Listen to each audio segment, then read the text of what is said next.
Hey guys, what's going on? Welcome back to the Leading Edge Cricket Podcast. Richless Rob is on the podcast today, and we're going to be looking at a whole host of things. We're buying or selling, bowling speeds, KP and his latest rant on franchise cricket.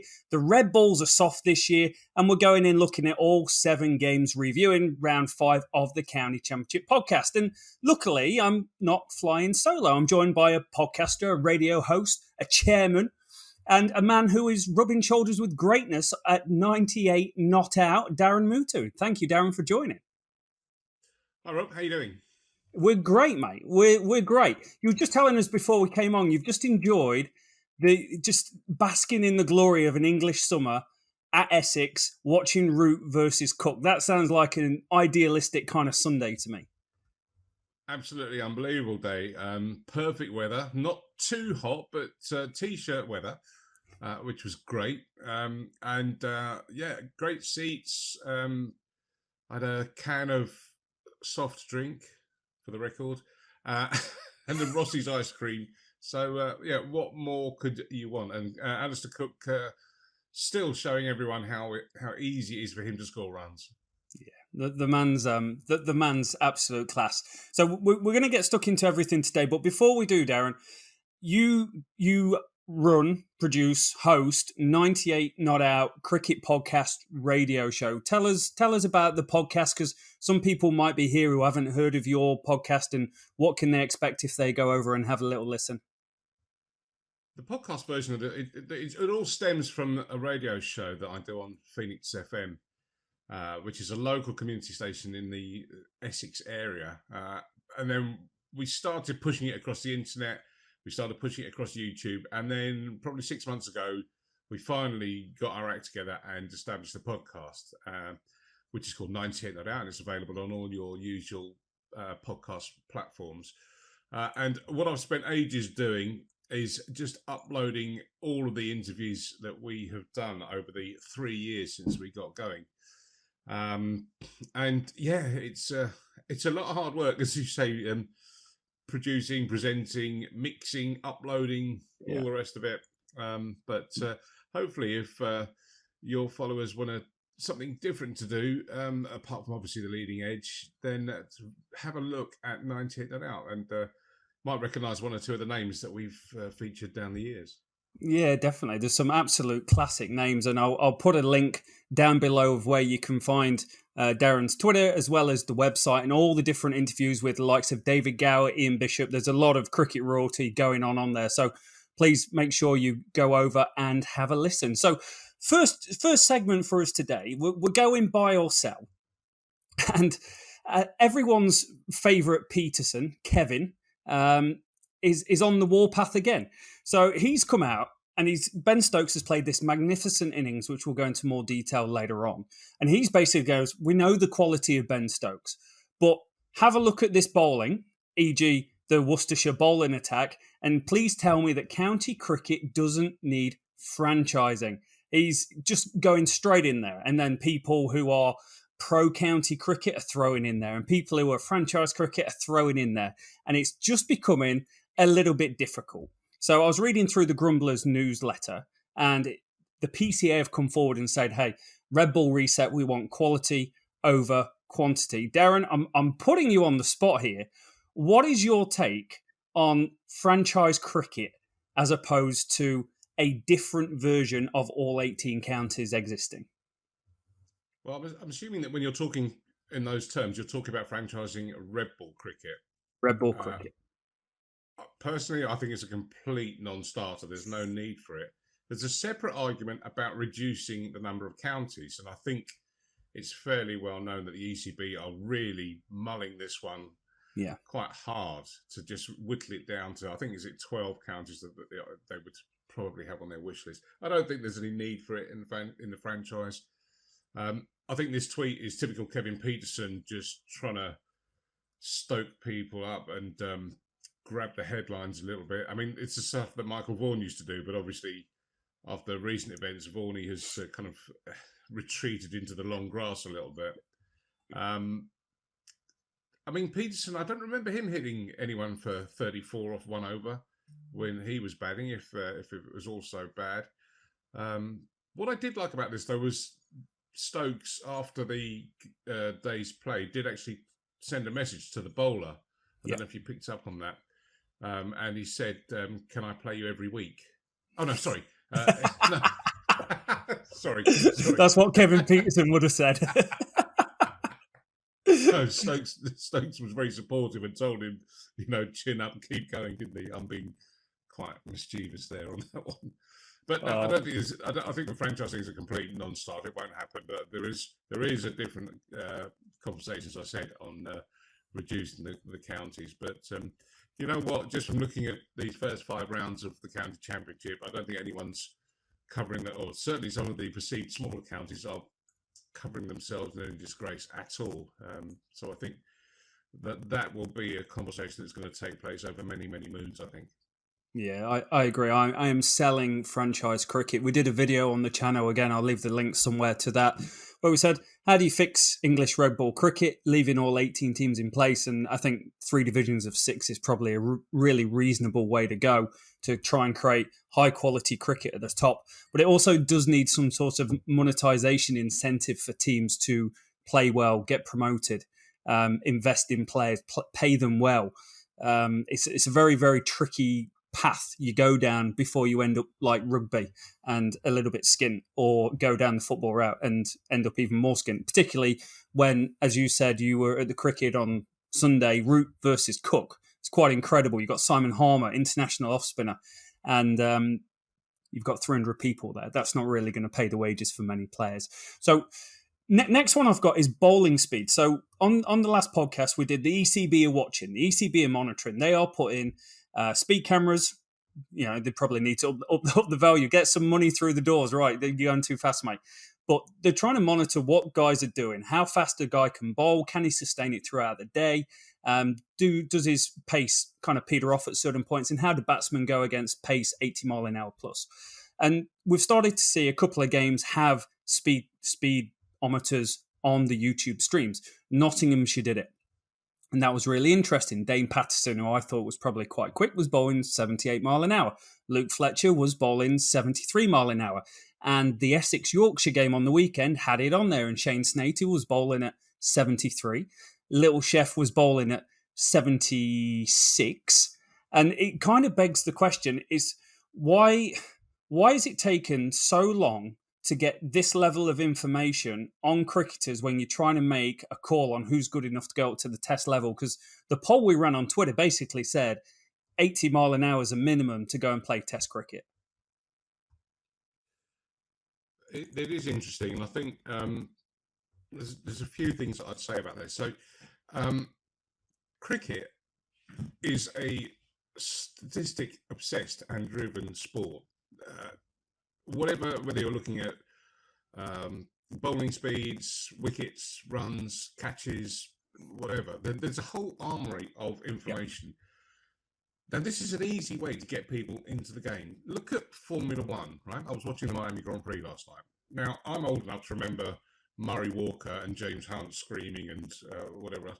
Now, back then, you had hardly anything. In fact, the BBC coverage seemed to just struggle to just keep up with who was in first place and what you compare that to now, and the amount of information that comes up on the screen when you're watching Formula One. You can see what gear the driver has selected. You can see speeds. You can see the amount of braking that goes on. You can see, the screen is full of information, but actually that doesn't get in the way of you watching the race. But you just look in the various corners, and there's loads going on. Cricket should be doing the same, because whatever point you're watching a cricket game, now you might say, how fast did that ball go? There are all kinds of statistical information that you can put up real time, which I think will engage the viewer a lot more and bring in people that are, you talk to anyone that's really into cricket, and you'll start talking about statistics before you know it. Particularly at this time when we're all speculating on about who should play for England. The first thing you do is start reading off stats. So yes, the more information, the better. I would also, though, qualify that by just being careful with how you're using that information.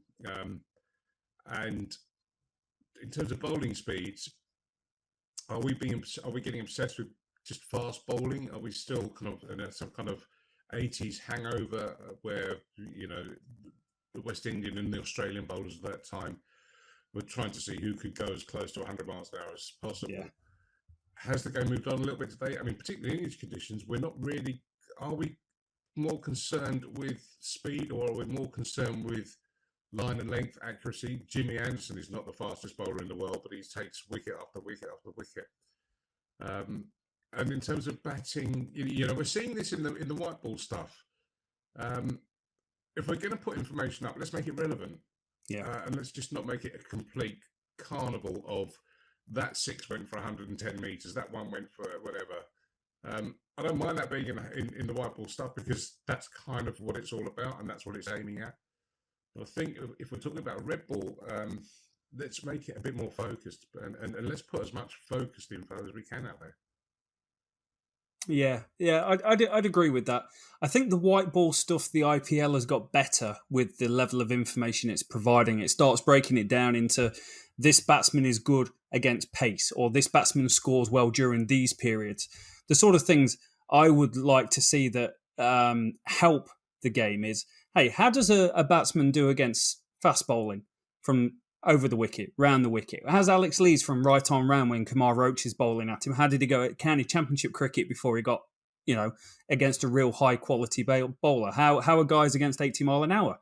It's you're right. There's relevant stuff without doing too much.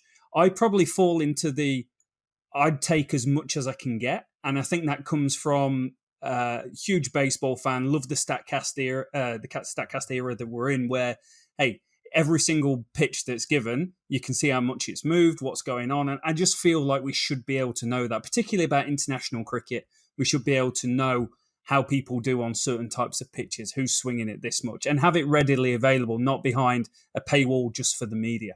It'd be good from an immersive aspect for a fan to be able to take that step. Talking about balls, while we're on the subject, people are a little bit unhappy. And when I say people, it's bowlers and it's coaches. And they've come out this year and said, hey, look, there's a problem. 2022, batters are having a field day. Top 6 batters for the first time since 2006 are averaging more than 40. And it's up from 31 for top 6 batsmen last year. Now, one theory going round about it from disgruntled bowlers is basically the balls that are being created. So the Duke balls that are being created, it's a different batch every year. This year, apparently, they're a little bit softer and the seams a little bit smaller, meaning during those middle overs of the game, it's completely falling apart and the ball's not moving around and they're just becoming fodder. Are you buying this, that the uplift in runs being scored in county championship cricket is due to a ball manufacturer? No, in a word. I just don't know. It's all very reminiscent of when the pink ball came in. Was it 3 years ago? We had the first, or 4 years ago maybe, when we had day-night games and the pink ball came in, and there was all this talk about the pink ball not swinging, the seam wearing down very, very quickly, and just not being fit for purpose.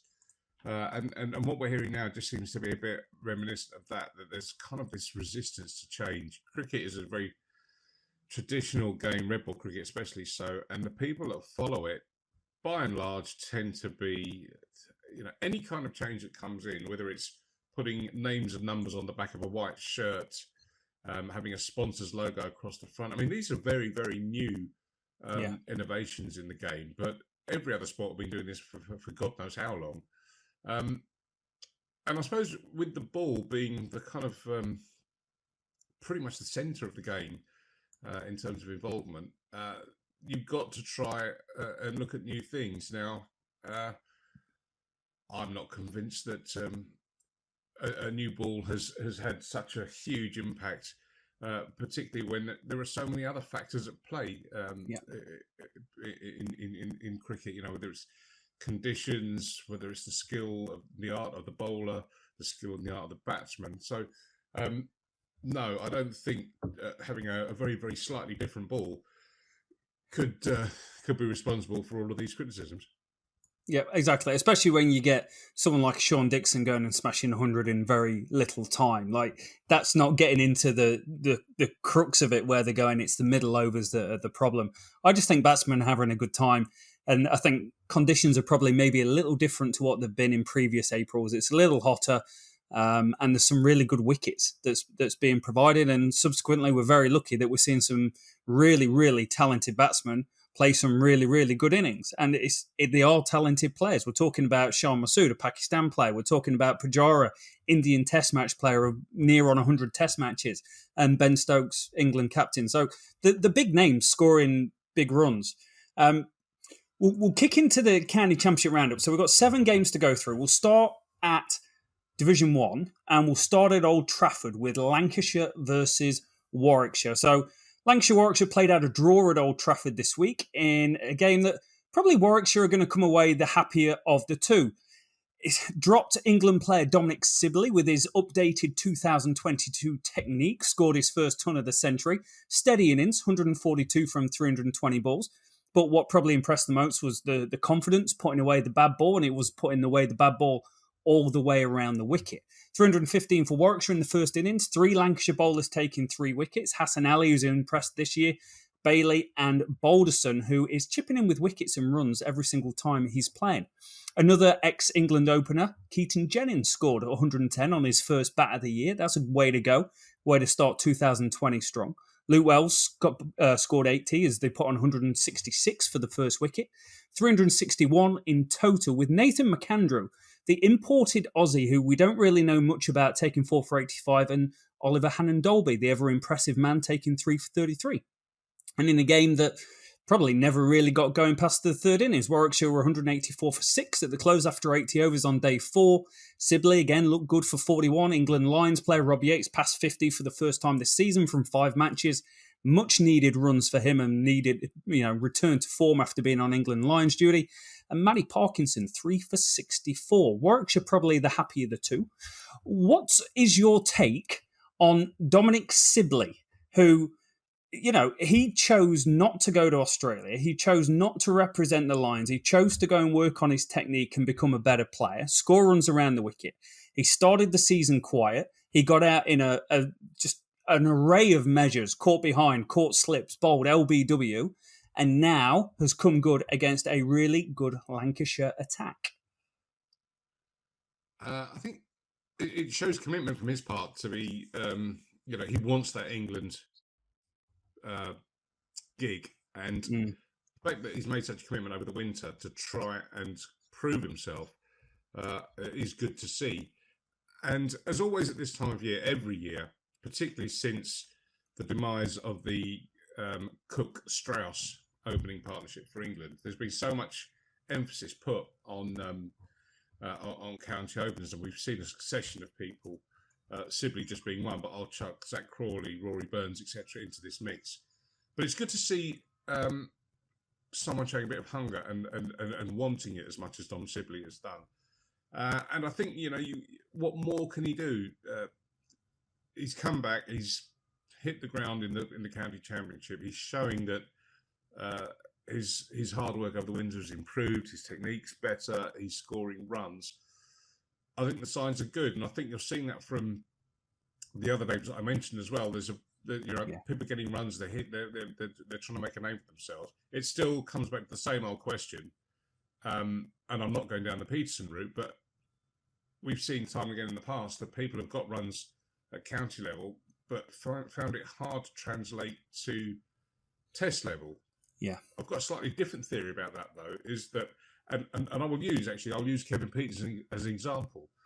So let's wind the clock back 18 years, and this skunk-haired South African bursts onto the scene, and you might remember the flamingo shot, the helicopter shot, the very strange stance, the sort of bouncing, crouching stance that Peterson had when he first came along. Stuff that we'd never seen before, and an attitude to batting, which was very much against the grain and would have had the blazers and ties at pavilions up and down the land, particularly at Northwest 8, muttering and murmuring into their daily telegraphs.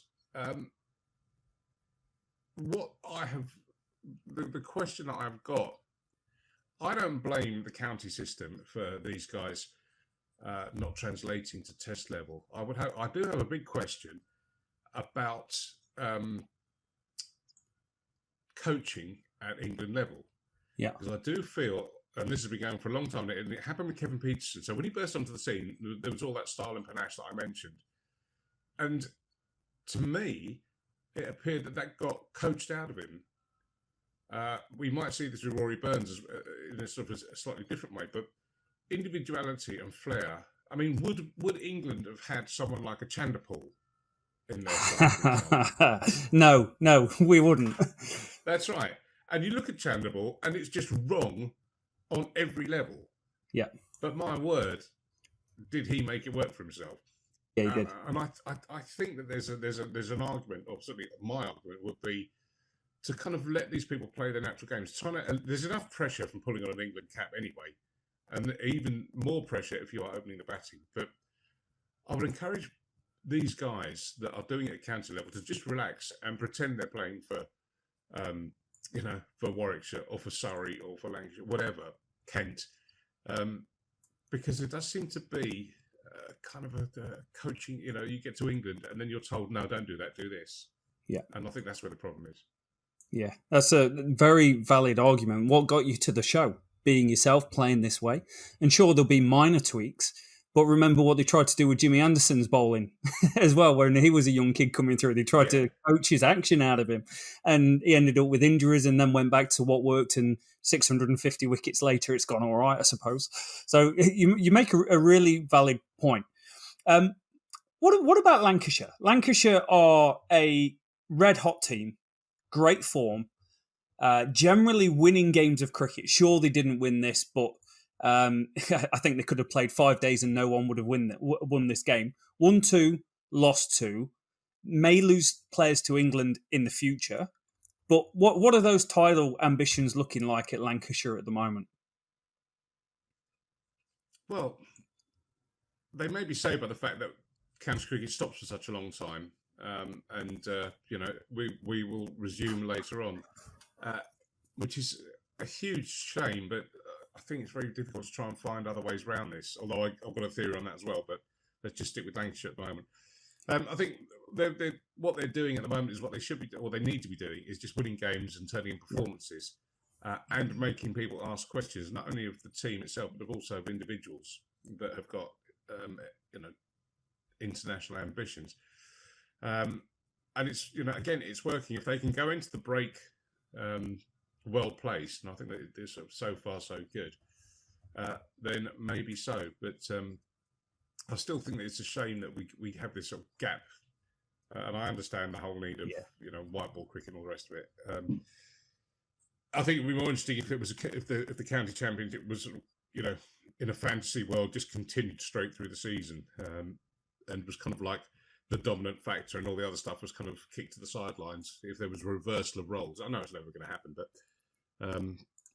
it would be more interesting if it was continual, and then people were drifting off to test duty, how that would be filled. But you see, there you could sort of look at the football model and think, well, you'd need to have a great big squad to accommodate all this kind of stuff. But yeah, in this day and age, having a big squad means big wage bills, and as you were saying, people turning up to county grounds and not buying beer or not buying food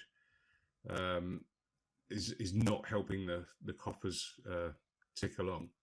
Yeah, it's really interesting one, isn't it? Because the main broadcast deal that English cricket gets is through its red ball, but it's almost got a non-existent club level, county level, equating to like a football system. It just doesn't really matter that much to most people, unfortunately. Most people have followed the national team, and probably that's a little bit similar to how rugby was for a long time, but the emergence of the Premier League, they're now getting decent crowds as well. Really interesting times. We'll flick across to Hampshire, who are a very, very good Hampshire team as well. They went up against Gloucestershire this week. Gloucestershire, not the best start of the season, finding themselves third from bottom, maybe in relegation candidates come the end of the season. 342 first innings for Hampshire, thanks to one of the better names in English cricket, Felix Organ. He scored his second first-class century, 107 off 234 balls. Nick Gubbins, who scored twin centuries last week, he got dismissed for 30. And we saw James Vince come in, look beautiful, and get out LBW to Mohamed Amir. It's absolutely fine. I don't expect anything more from James Vince. He's a great-looking player, but his 30 to 70 range feels very reasonable. Gloucestershire have a bat. They get rolled out for 179, and all of a sudden it's, this is pretty much game on. 6 wickets for Mohamed Abbas, who was quietly under the radar, gone about doing his business, taking 2 or 3 wickets at a time. This is the first time where he's really kind of owned the show a little bit more with a 6-for and taking control. And then the game was kind of thrown into disarray. A drama happened on day 2. Hampshire were reduced to 28 for 4 in the second innings. Ryan Higgins and Mohamed Amir blown away the top order.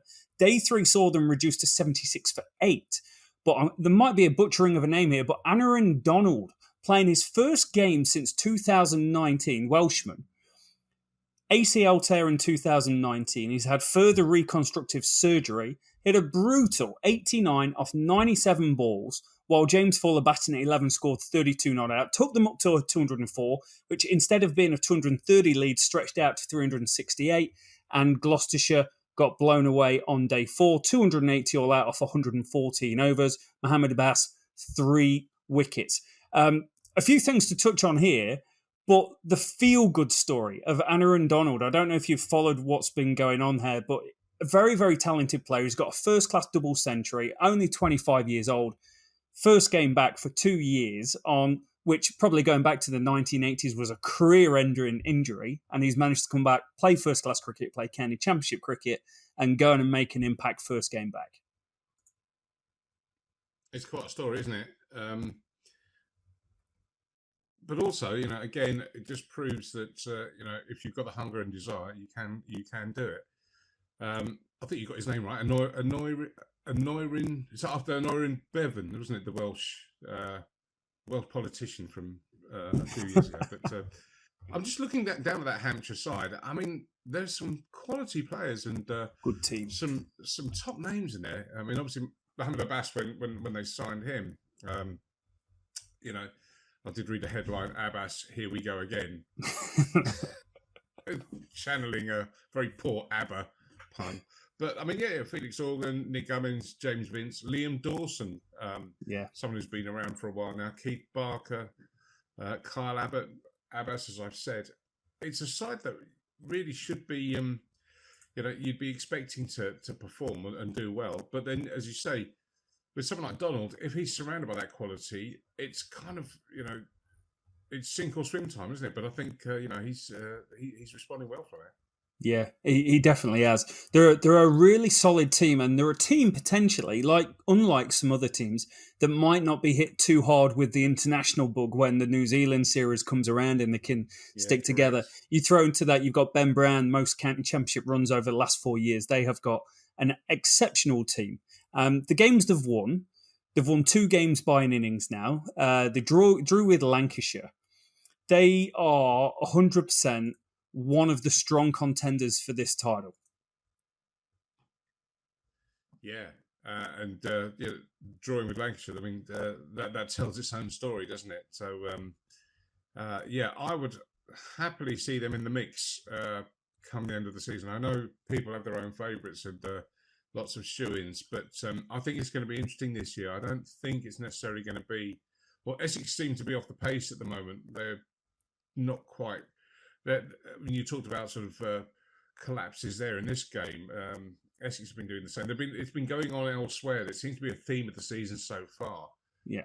And it seems to determine whether you draw a game or lose a game, or in this case, pull an unlikely victory out of nowhere. So I think as the season progresses, I think you will see teams like Hampshire that would have not been discussed in earlier dispatches about title contenders. I think they'd be right in there. And I think you make the good point that their squad's not going to be too hampered by international absenteeism. Yeah, unless you get a James Vince call-up or podcast favourite Keith Barker gets an absolute random call-up, but exceptional county championship player and played for my football club Rochdale in the UK. Gloucestershire The question mark I've got here is: are they relegation candidates? When we did the preview podcast, we said, look, they're going to be struggling, but they've had a really difficult run of games because not all games are even. They've lost to Yorkshire, Lancashire, Hampshire, three of the big cheeses of the division. You've got Surrey thrown into there as a fixture to come up. So I guess playing against those teams, you've worked out they're not a top tier team, but are they the worst team? No, they're not. I mean, you look down the bottom of that table, it's fairly tight. I mean, okay, they've played the game more than Somerset and Kent, but I mean, Somerset are kind of real Jekyll and Hyde at the moment, aren't they? And you sort of look at them and worry. Kent, with the 106-year-old Darren Stevens still performing, but I would say that Gloucestershire, on current form, and as the table suggests, are better than those two at least. And I think Northants just above them are kind of flattering a little bit as well. So if I was a Gloucestershire fan, I wouldn't be kind of hanging my head in desperation just yet. I think there's no need to. No, it's a good segue mentioning Northants. We'll go to the Kia Oval where, good old Surrey took a day off. They dispatched of Northants in 3 days. Rory Burns returned to his run-scoring ways. He's been a machine in county championship cricket, forced his way into the English team through sheer weight of runs. He scored his first century of the season, 107 off 259 balls. First time he's passed 50 all year in the 5 matches. And like you've mentioned before, it's a timely reminder with the likes of Zach Crawley not doing very well so far. Sam Curran, fresh off injury return over the last few weeks, continued his great form, batting at 6 with a fluent 73. And 24-year-old bowler Gus Atkinson had a day. He scored his maiden first-class 50, 66 not out. Surrey made 401. The ever-consistent Ben Sanderson with 3 for 72. Northants, well, possibly let themselves down here, but against a really good bowling attack. 194 and 202 all out over the course of day 3 and 4. Luke Proctor capping a fine game with 83 not out to go with his 3 wickets in the first innings, and Emilio Gay passed 50 in the second innings. It's just a disappointing game, but at the start of the season, everyone said Hampshire and Surrey are probably the 2 strongest teams go around. Surrey, when they've got all England stars available, are exceptionally strong and find themselves top of the table. Yeah, there's something in the South London water, isn't there, about a friend of mine loves to... He doesn't call them Surrey, he calls them Chelsea. Although these days, I'm not sure that's quite the same thing. But yeah, I mean, you're right. Surrey, on paper, is an incredible side and a whole host of options. Interestingly, Reece Topley, who is on this huge comeback trail, who, was it 3 years ago, had basically given up on the game. He walked away from everything and went on a bit of a world tour and went off and was doing a degree in economics or something like that. He'd totally given up and was fed up with all the injuries and everything. And then rolled the dice and had this huge operation on his back, which seems to have kind of turned it all around. And here he is, from someone that at that point was just sort of a white ball specialist, is on the way back. Now he was carrying the drinks yesterday, but I think that's more to do with his rehabilitation. But when he has been bowling in red ball cricket, he's been bowling really nicely. And I think you look at Surrey's bowling attack, potential bowling attack, and Surrey's potential batting. I mean, you just look at that top order there. Rory Burns, Patel, Amla, Jacks, even Folkes. Folkes has been great this year. Yeah. And then you throw the mullet in there, Colin de Grandhomme as well, who he scored a massive 180 odd last year. And he got, people are batting well. He gets caught on the boundary trying to hit it out of the ground for 11. You don't need to do that at the Oval. You can just bat time and you'll get a big score, mate. There is the criticism though, partly, well, that Surrey batsmen do well at the Oval. And because of the Oval track and dimensions and whatever else, it favours the Surrey batsmen, and that's why they don't go on at top level or international level, because unless they're playing at the Oval, they don't score. I'm not sure how true that is. I mean, you can produce statistics to kind of back that up, but you might also say that the Oval is probably one of the better pitches in the whole country. Oh, it is. It is. We did some analysis on something called ground part factors, which basically takes a 3-year rolling average of home and away teams playing at the venues. And the Oval was the best place to bat in the country for home and away teams. And it was, say, 100 is county championship average, where top 6 batters will average about 32, 33.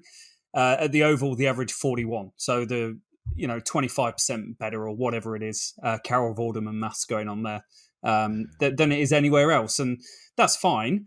But at the same time, to win the county championship and win games at home is still incredibly difficult because you've got to bowl on the same wickets that are fairly easy to bat on as well. And they have got a really talented bowling attack.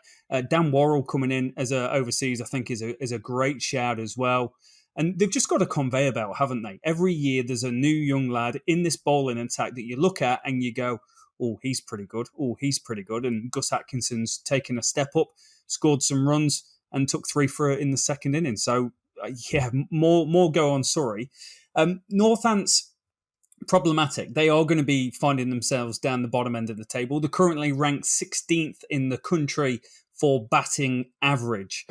The question is, can they turn that around? Because they do have some good players. Rob Keogh's a very fine player. Ricardo Vasconcelos, one of the finest names in county championship cricket, is having a really poor season after a few good years. And Will Young is now the Black Caps opener and generally has been a pretty reliable source of runs, but he got 2 single-figure scores here. So I guess the question is, are they as bad as what this scorecard is telling us, or do they have enough runs to be able to turn it around? Because they do have 1 or 2 bowlers, in particular, Simon Kerrigan, Ben Sanderson, that could win them some games of cricket. Well, I think anyone that's playing at this level is a good player. You don't get to play first-class county cricket without showing some kind of ability. So they're all good players. It comes down to form and, the opposition. Simon Kerrigan's a good example of someone that's been sort of up there for a while now, but it's just not cutting it. And you just wonder, looking around them, and you take, in Northants, you take Proctor's contribution out, and it starts to look very average. Or if you just sort of take 50 off his score, which would have still made him the top scorer, it's not a fantastic looking innings, which is why that I said when we talk about Gloucestershire that they should be looking at Northants, and the fact that things aren't clicking there despite the makeup of that team and some talented individuals, that it's not working. Rory Burns done enough? He's had a quiet start to the year, but with Zach Crawley failing 100, a month before the start of the New Zealand campaign, pretty good timely reminder. If he can bag a few more, does he work his way in from another dropped session and he's back on the recall again? I think so. I mean, look at the bigger picture with Rory Burns. So, I mean, he's been getting runs at Surrey for quite a long time now. And I think I even read 1 or 2 left field suggestions about him being given the England captaincy when the debate was raging. Not really. I don't have a particularly strong view either way on that, but let's just talk about his chances of returning to the fold. I think yes, and I think if he continues to get runs for Surrey, that maybe he should do. I'd tell the England coaches, leave him alone, let him do whatever he wants in terms of stance or whatever else, because it does. He's proven that it does work. Yeah. And just to try and get him to relax, I would imagine. People talk about the dismissal in the Ashes, the first ball of the Ashes in the winter, but people like you and I can only guess at what it must be like to stroll out top of the order, day 1, session 1, ball 1, 90 mile an hour. I wouldn't see it. And I really think, I mentioned this earlier, I really think that something needs to be done with the England batters to just get them to relax, to somehow try and get them back into their comfort zone they find so easily at county level. But somehow the pressure, the stress, and I would put money on the fact that the coaching is not appropriate. They're trying to make them do things that they're not comfortable doing. You can't get runs for Surrey in Burns' case, and even if we assume he's going to consistently do it to get a call up, just let him get on with it. Let him do whatever his training routine is, his pre-match rituals, his whatever, so that he almost feels like he's playing for Surrey. And don't let the three lions just weigh on his mind and destroy it. It's interesting. It does feel like we're obviously not there, but whenever you speak to the pros, it's mindset and confidence in your own ability to go out and play your own game is one of the things that probably sets a lot of people apart who are probably similar on some sort of talent level and field. It's very interesting. We've chatted with Daniel Bell-Drummond and a guy called Francois Leclue, a former South African under-19 captain. One of the best players I've ever seen. Never made it franchise cricket South Africa because just lost confidence in himself and he couldn't get it back. Very, very interesting. But good luck to Rory Burns, and hopefully we see a few more runs coming up. The game that you spent some time at, a quite incredible one, where yet another century in each innings for a player in the County Championship cricket. This is the fifth time, it was actually the second one this week, but the fifth time a player has scored a century in each innings of a game this year. Alastair Cook, 107 and 102 not out. And Essex, pretty good, 403 off 156 overs. That is a very good stint in the field. Paul Walter scoring his maiden first-class century with 141 after coming so close, scoring 93 the previous week. Jordan Thompson, probably pick of the bowlers, picking up 3. And England hopeful Dom Bess, remember he was playing for England a year ago, picking up 3 wickets as well. Talk about Yorkshire. Well, you've got to talk about Harry Brook. 123 off 152 balls, 3 centuries, 3 50s from 6 innings this year. Absolutely outstanding.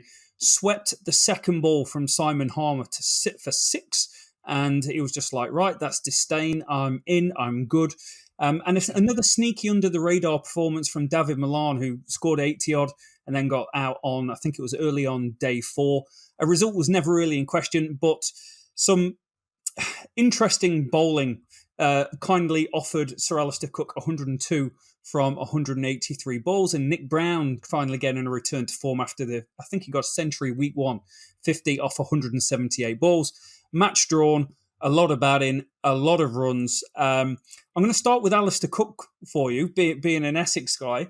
A couple of things. One, do you pinch yourself that you've got England's greatest opener of all the time playing for you regularly in first-class cricket? And 2, is there a world where Alastair Cook turns around and goes, I've still got it. I can still play. I can still go. I can go and open for England again.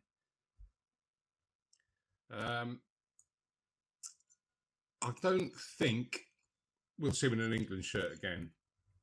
In fact, I'd say he won't do it again. Yeah, I think, and I've said this for quite a long time. Even when he was captain of England and doing all the rest of it, occasionally he'd come back to Essex and play the odd game and naturally score runs. And his demeanour, and I made a point of this on our show, his demeanour when he's at Essex was completely different to when he was England captain. And particularly when you think back to 2014, his annus horribilis with the whole Kevin Peterson thing that was going on at the time. And Cook seemed to have the whole world on his shoulders when playing for England. But when he comes back to Essex, he's with his mates. He's with people he's grown up with, that he's very, very close to personally. And if you look at any of the pictures of him playing for Essex, more often than not, he's smiling and joking around. He's relaxed. And you just watch him. I was, I've seen him up close many times, but yesterday I was there. It's just absolute pure class. The time he has with his shots, the placing, the shot selection, just incredible. The worry at Essex, and particularly over this close season, was the fact that is he going to have, how many more is he going to go for? I think he's 37 now, or 36. Yeah, let's be kind and say 36.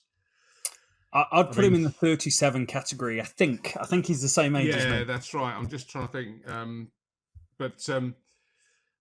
Top order batsmen have got the ability to go on. Graham Gooch, his big mentor, went on to 41, I believe.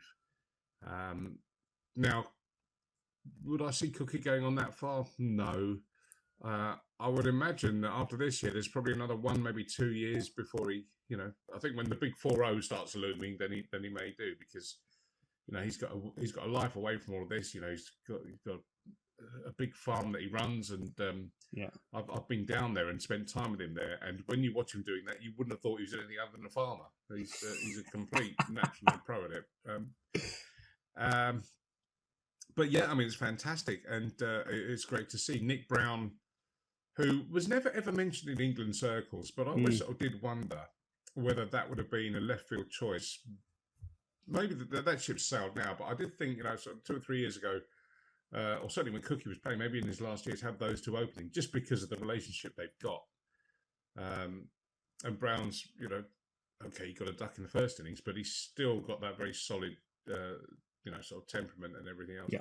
I do want to make special mention to Paul Walter, who you mentioned there, getting his maiden first-class century, and a good one as well, 141, and also having gone so close in the last game, getting 93. He is his club is Billericay Cricket Club, where I'm your club. For 15 years, I've seen him come through the Colts. I've seen him come through. He still does play the occasional game for us. Yeah. When Essex permit. The last time he played for Billericay, he scored 161. And smashed 4 roof tiles in the process on the pavilion. But we're also pleased to see him finally get there. We've always known that he's had it in him. Yeah. And he's a giant of a man as well. I don't know if you've ever seen him. He says 6'7", but the last time I saw him, I'm sure he's gone again. He's absolutely tall Paul, as we call him. Yeah, they were saying on comms they thought he was 6'8". I was like, wow.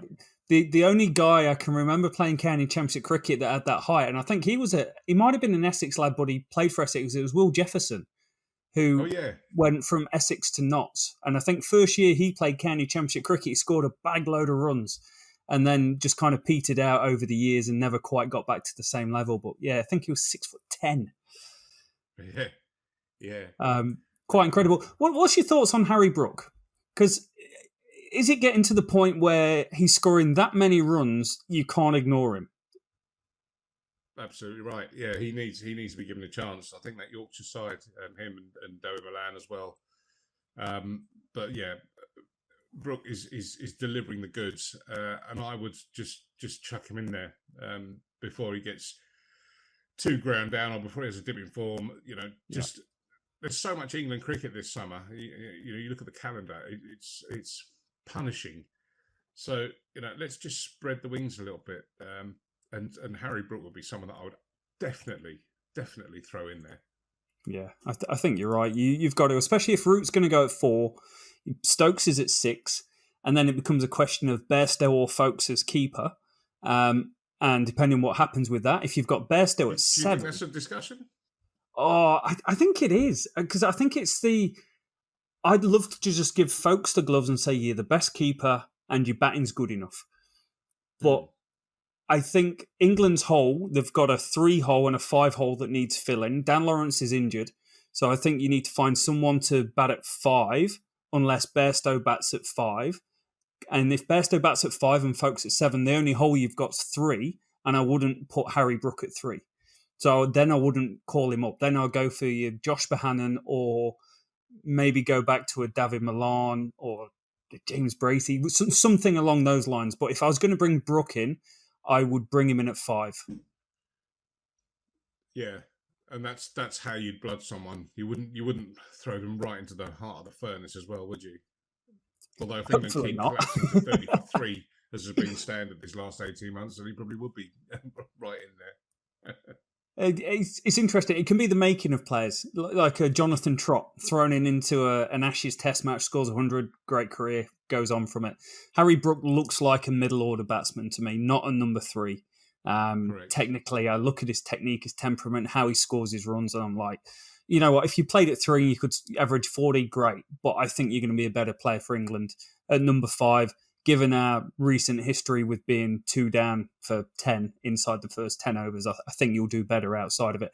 I haven't dug into his stats seeing how he bats in the first 20 overs of county championship cricket. That might give some indication of whether he could move up to 3. But it's exciting times for England. I always find it exciting when we're getting good young players coming through, and opportunity is going to be there, and you're looking forward to going and watching them bat and seeing whether they can make the step up. Yeah, and I think this is a lesson that England's got to learn from other nations, of not being afraid to give youth a chance, because when you're young, you don't have that fear. I mean, you look around club cricket and county to another extent.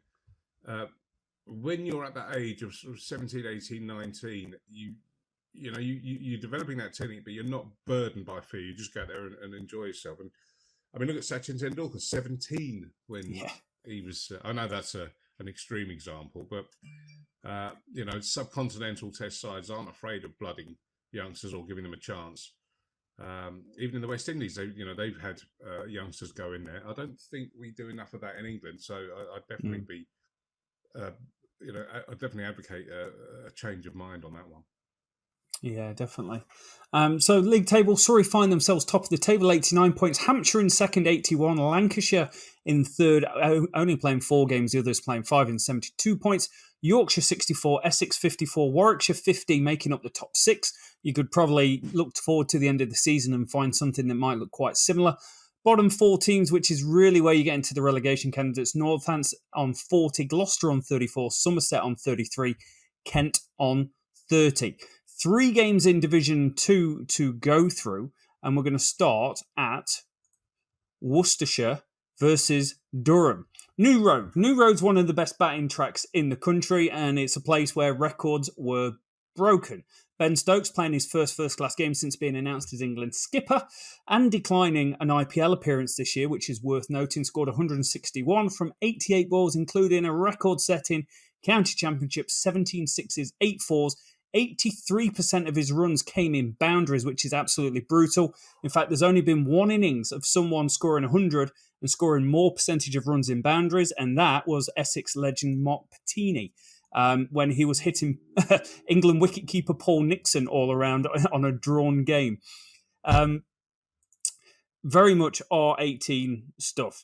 England Watch was in full watch as South African passport holder but potential future England player David Bedingham scored another impressive county championship 135, looked fluent and quality all around the wicket. And new county championship leading run scorer South African Sean Dickson scored 100 in both innings, became the 4th player to score 100 in both innings this year, as he just goes from good to great, scoring 100 and smashing 104 in the second innings. Worcestershire, 309 all out, where the top order faltered and found themselves at 6 for 62, a pattern that we've been talking about. Only Ed Barnard and bowler Joe Leach, 62, gave them a respectable score. Durham trying to force the follow-on, scored 170 for 1 off 21.3 overs, a 7.9 run rate. Alex Lees managed to get 60 not out, going at over a run a ball to go with Dixon's ton, and set 442 to win. Worcestershire batted 100 overs, 262 for 3. Young Jack Haynes, have a day, son, 120 not out. First-class century for him against a bowling attack of Matty Potts, Chris Rushworth, and Ben Stokes.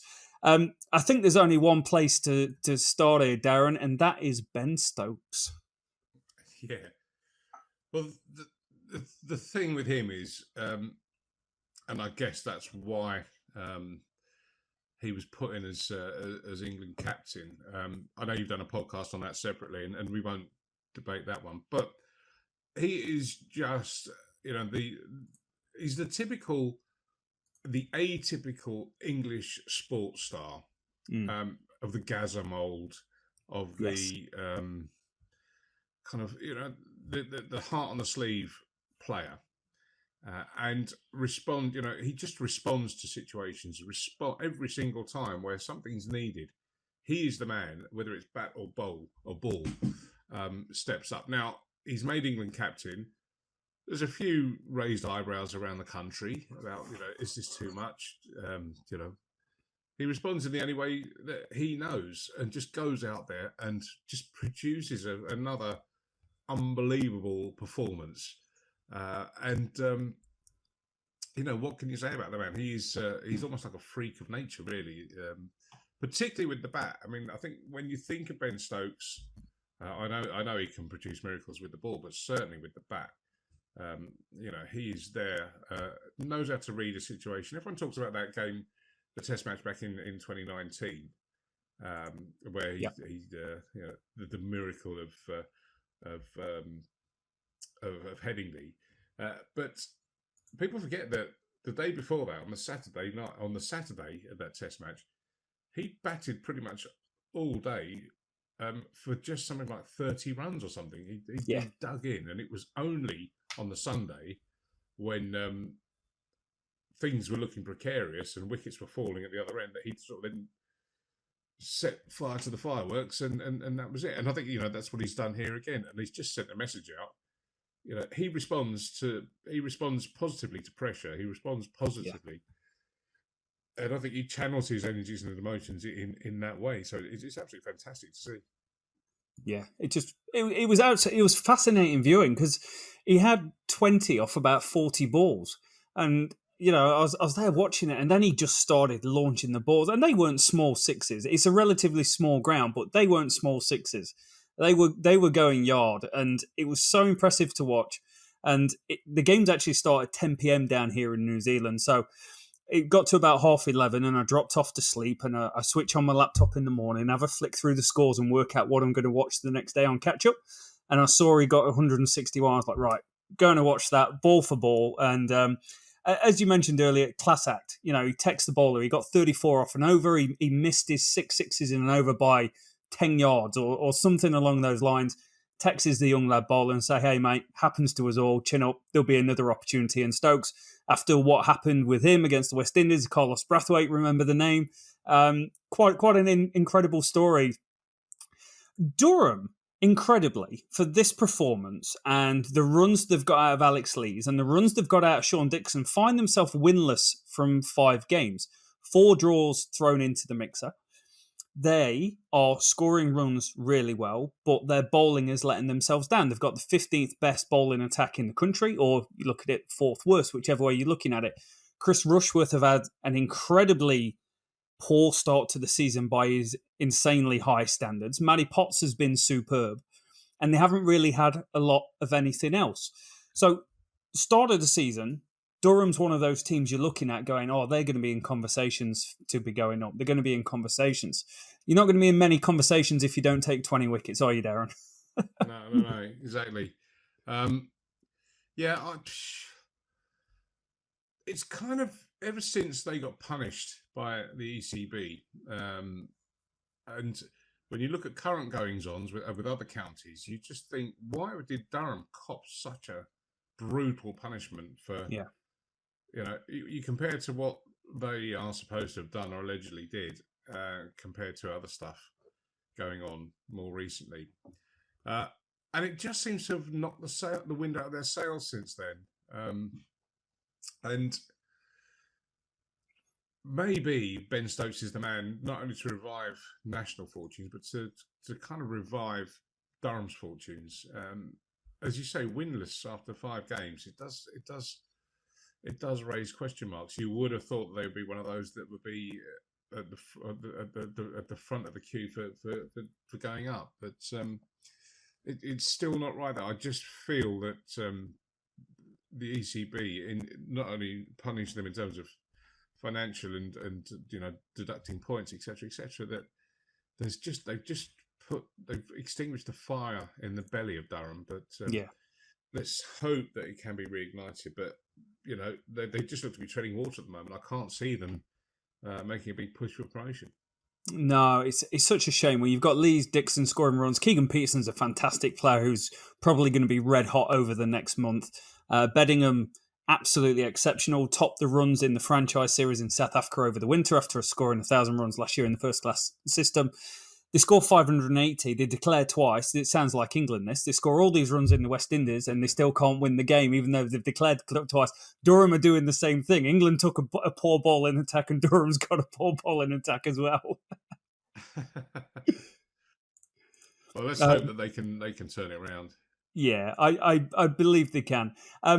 Next one, Sussex versus Middlesex. And I've put this as an absolute barnstorming finish, and what's actually given us a classic encounter at Hove. Sussex batted first, got 392. Shire Afridi with 3 for 97. Martin Anderson 3 for 88. Afridi got the prize wicket at the top of the order of Tom Haynes, scored a double century earlier on in the season. He's gone a little bit quiet since then, since he's made his way up to number 5 on our English batting depth chart. One thing Afridi's not done, he's not got a bag load of wickets, but he's got important wickets throughout. He's got Labuschagne out, he's got Colin Ackerman out, now he's got Haynes out. Tom Alsop went and scored his 5th first-class century, scoring a fluent 179.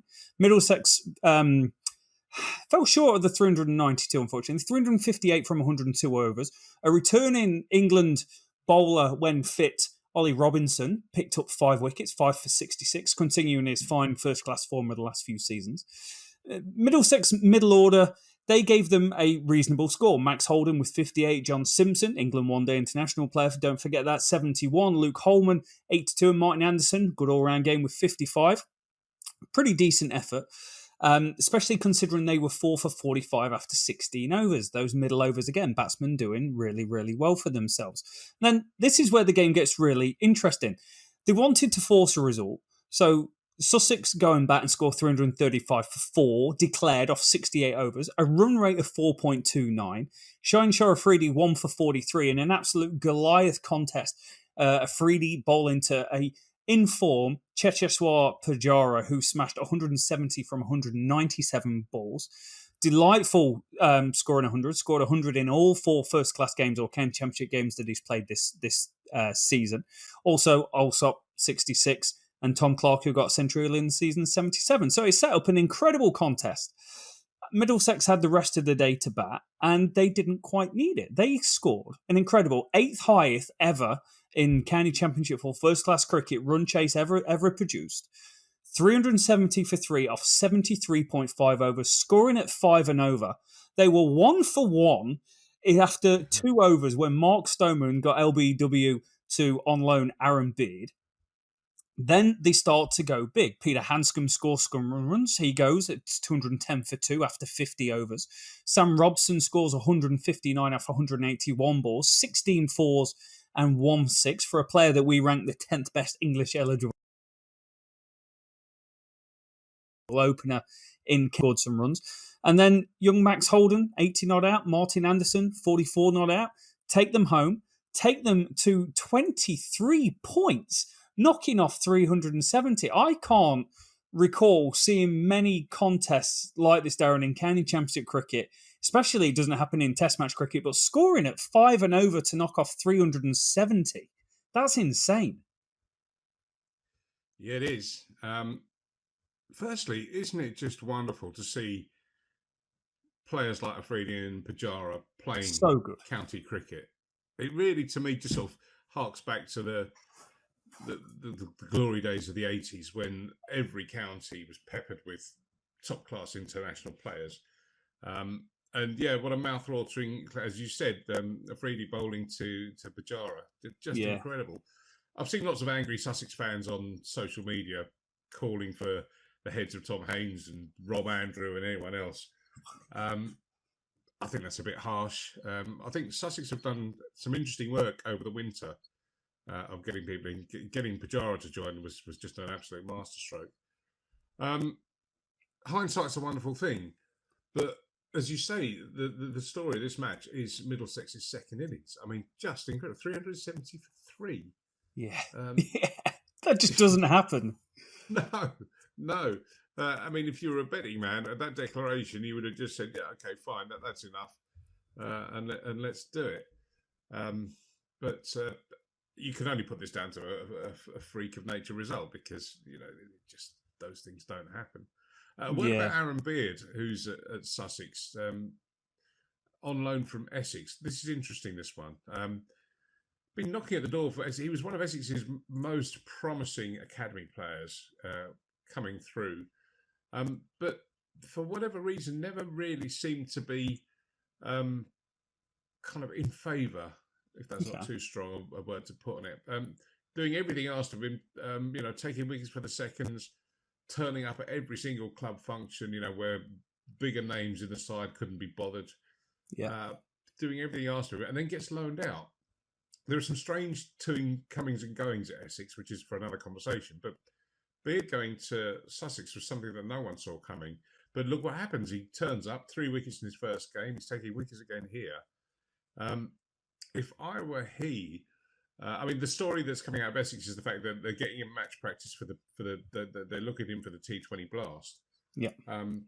But if Sussex were to say to him, listen, you seem happy here, you're taking wickets, here's a contract. If I were in his shoes, I'd snap their hand off. Yeah. Stability. If you've got someone that rates you and believes in you, that's going to work wonders for your game. And he's obviously got a lot of talent. 53 first-class wickets, an average of 32. 3 4-wicket hauls thrown into that. 10 T20 games, 10 wickets, an average of 28. Economy rate's high, 10.66, but he's a young lad learning his craft. You can forgive that. So I think it's one of the best things that happens in first-class cricket these days is the loan system for young lads when you need games, and there might be a period of time where there isn't a space in the team. It could be for a multitude of reasons. It could be injury rehab, or it could be that you've got international stars available for you and you're not going to get a look in. So good on him, and hopefully he can get a few more wickets and just start to, real knock on the door, either at Essex or for a move away. Where do we go with this? So I've been high on Middlesex for, I think, since week 1, maybe pre-season not so much, but I've seen a lot of their live streams and I am so impressed with what they're doing. I think their bowling attack is absolutely brilliant. Shaheen Shorafridi, Ethan Bamber, Tom Helmer's taken a shed loads of wickets for not many, so when he's fit and playing, they're 3 exceptional seamers that you've got going on. I've touched on Afridi being able to get out the big guy in the lineup, and the batting lineup is performing as well. Sam Robson's got 100, Mark Stoneman's got 100, Robbie White come back, Peter Hanscom's finally scored some runs. Feels like forever since he scored a runs. He hardly scored a run that year. Max Holden scoring runs, John Simpson scoring runs. This is a legitimate team. When at the start of the season, it was probably, it's going to be Notts or Durham. It's going to be Notts or Durham. Middlesex are probably making a call for being the best team in Division 2. Yeah, I'd agree with that. And they would be my early shout to go up and win the league. I think the balance in that side is fantastic. Not only in terms of batting and bowling, but just in experience and, sort of youngsters. You just look down that card, as you said, Sam Robson, Mark Stoneman, Peter Hanscom, John Simpson, and then you get onto the Shaheen Afridis and the rest of this. Well, it's a really good story, particularly, again, another county that went through a lot of upheaval with the revolving doors going there with coaches and various people up the Middlesex hierarchy departing.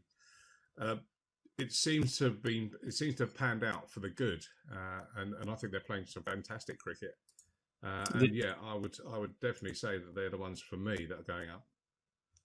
Yeah, definitely look the best. And you've got Steve Eskenazi to come back into that side at some point as well. So we'll finish off, and we're going to Cardiff. Never a place I generally like to finish off, but we're going to do it. Glamorgan picking up second season of the win and catapulted themselves into the second promotion slot after a 6-wicket victory over struggling Leicestershire. There's a theme that goes on most seasons. Leicestershire are only averaging 24 with the bat this year. That is the second worst in county championship cricket, just ahead of Somerset. But they would have been pretty happy with this. They scored 320 runs in the first innings. The ever-consistent Hassan Azad scoring 64, Rishi Patel a good-looking 82. But they shot themselves in the foot and they could have scored more. 2 big run-outs. Lewis Kimber got himself run out, as well as Callum Parkinson towards the end, who can score runs and already scored 27 at that time. So a little bit disappointed. Marnus Labuschagne picking up 3 for 65. Not sure if he's bowling spin or seam in this occasion, but he just loves playing cricket, that lad. Glamorgan took advantage, replied 437. Runs spread around really. Sam Northeast 84. Kieran Carlson scored 100 in each innings back in 2020, I think it was, or 2019. He scored 91. Chris Cook with 52. Just a really good team performance. Found themselves 3 for 63, managed to build up, but then we get to the point where the rubber hits the road and it's not good enough for Leicestershire one more time. 266 all out. Ben Mike, recalled to the team last week, scored a 50 last week, goes and scores 64, batting at 8 for them here. Hassan Azad with another 58 at the top of the order. But it was the Aussie duo Hogan and Nessa, 3 wickets apiece, that really set the tone. And then it was very simple. It was only 150 runs to win, and they managed to do it in 40 overs. Sam Northeast finishing 40 not out, Callum Parkinson picking up 3 wickets. Leicestershire find themselves bottom. I'll pull out the exact stats and put them on screen when I do the edit. But essentially, they're in the bottom 2 for batting, the bottom 2 for bowling, and they are bottom wooden spoon in county championship cricket. I looked at this team at the start of the year, and I think I did last year as well, and I said, oh, they're a better team than that. They're a better team than that. They've got some players, but it's not quite working out. Is this all we're going to see from Leicestershire this year, Daren, where we're disappointed, but accepting that this is the sort of team they have been for 4 or 5 years and it's not changed? Yeah, I mean, both of these are kind of 2 of the more unfashionable county sides, aren't they? When we talked at the top of the show about the thought process of the ECB maybe reducing the counties from 18 down to 12, I think these 2 would be firmly in the crosshairs of that conversation. Callum Parkinson, twin brother of Matt, quite interesting. We had him on our podcast a while back, and he was very interesting. Like most twins, those 2 are very much joined at the hip. And at the time, Callum was telling us about Matt's travails when he was on the tour of Sri Lanka and India last year, carrying the drinks basically. The effect that was having on him. Another interesting name on that Leicestershire scorecard is Rishi Patel. Now, there's someone else that came through the Essex ranks, highly rated, seemed to hit a wall of frustration, and then went over to Leicestershire. So 82 there. I mean, he failed in the second innings. But I just, looking overall at that side, I just can't see where the revival is coming from. There doesn't seem to me amongst that lot. I mean, all great players, don't get me wrong, solid, performers. But where is the spark coming from? Who's going to basically wake them up and get them performing? Yeah. They've been carried by Hassan Azad for 2 years, 3 years, probably 4 years with the bat. He averages, in fact, his batting average is just dipped below 40 for the first time in 4 years. It's down to 39.79, 7 centuries to his name.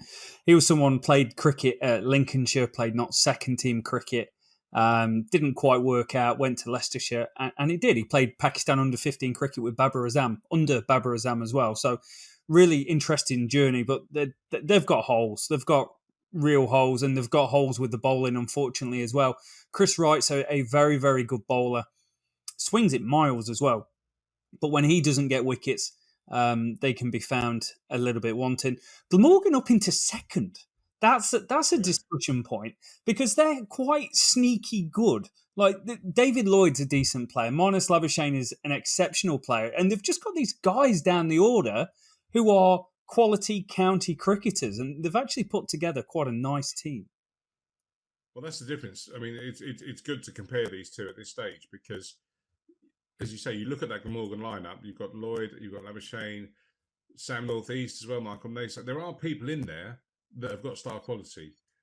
And that to me, gives you the ability, particularly in Div 2, of what makes the difference. So to me, that's no real surprise. Glamorgan are where they are because they have got people in there that can make the difference. Labuschagne, I mean, incredible. Yeah. Yeah, that's such a signing. That is such a signing to have someone like him coming and playing. It's like the equivalent of getting peak Steve Smith coming and playing for you in Division 2 of the county championship. It's absolutely brilliant for them. So table at the moment, Middlesex find themselves top on 82 points, Glamorgan 74 points, Nottinghamshire with the game in hand on Glamorgan on 73 points are in fine form. Derbyshire, the dark horses of the campaign, have been brilliant with the bat. 65 points, find themselves in fourth. Durham on 58 points are still without a win in fifth. Worcestershire 52 points in sixth. Sussex 38 points in seventh, still winless. Need to pick up some wickets. And Leicestershire just just picking up the bottom. I think one thing to look forward to next week, there's a bit of a blockbuster, a Division 2 blockbuster, particularly if you're from Nottingham like I am. Nottinghamshire versus Middlesex, first versus third. The two teams I see as the best two teams in the division at the moment. I know it's early. I know there's a whole bunch of cricket to play, but it's almost like a championship-defining game, isn't it, when you get these big, meaty contests? That's right. Is Stuart Broad going to play in that game? I can't see why he wouldn't. He played the last one and he's just had a week off, so I'm sure his rest and rotation allows him. Yeah, that could be, particularly. I mean, you're right. It's a mouth-watering clash in any circumstance, but I think you chuck Stuart Broad into the mix, and it could be really, really good. It's as you say, even though we're only sort of round 5, round 6, that could be something that tips the balance in favour of one or the other. Yeah, it could. That'll be a good contest. Hasiba Mead, Ben Duckett, Joe Clark against Afridi, Tom Helm. Toby Rowland-Jones has been in inspired form, missed this game, but he'll be back. Ethan Bamber thrown into the mixer as well. So, Daren, to finish off with, we'll touch on batters and we'll touch on bowlers. Starting with the batsman. Who's the star performer for you? So on screen, for those listening on the podcast, we've got the top 20 run scorers in the country. Sean Dickson leading the way with 729 runs. Who is it for you that's really kind of going, you know what, I'm elite. This is peak me. This is awesome. Harry Brook. Yeah. Question for me. Harry Brook. Just in terms of impact, consistency, and the style in which he's scoring. He's rightfully grabbing the headlines, and he's rightfully being talked about in England circles.